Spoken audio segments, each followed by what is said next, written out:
اس وجہ سے میں نے ان کو 1 روپیہ بھی نہیں دیا۔ اس گلی کا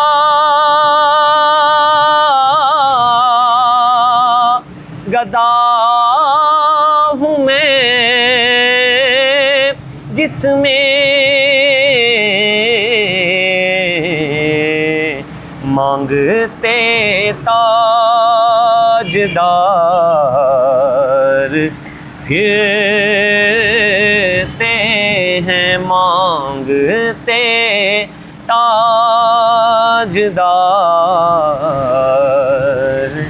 پھرتے ہیں۔ حاجی صاحب دیکھا جاتا ہے تو نعت خوانوں کو اتنے پیسے ملتے ہیں، آپ نے تو ان کو 1 روپیہ بھی نہیں دیا۔ نعت خان کو نعت پڑھنے کی بدولت جنت مل جائے، رسول اللہ صلی اللہ علیہ وسلم کی زیارت ہو جائے، تو پیسے زیادہ اہم ہیں یا جنت اور زیارت مصطفیٰ زیادہ اہم ہے؟ دیکھیں، پیسے کے لیے نعت پڑھنا تو یہ جائز ہی نہیں، پہلی بات۔ ہاں، علماء کرام نے اجارہ کر کے، جس طرح ملازمت ہوتی ہے نا، ٹائم کا اجارہ کر لو پھر نعتیں سنا دو، تو پھر تو چلیں ایک جواز نکل آتا ہے جائز کا۔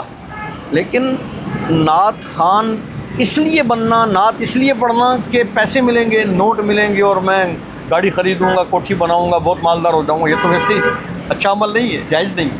نعت پڑھنی چاہیے، رسول اللہ صلی اللہ علیہ وسلم کی محبت ہمارے دل میں مزید بڑھ جائے، لوگوں کے دلوں میں محبت رسول صلی اللہ علیہ وسلم بڑھ جائے، اللہ اس کے رسول ہم سے راضی ہو جائیں، ہمیں رسول اللہ صلی اللہ علیہ وسلم کی زیارت ہو جائے، مدینہ شریف کی حاضری نصیب ہو جائے، پھر تو ماشاءاللہ یہ بہت بڑی سعادت ہے۔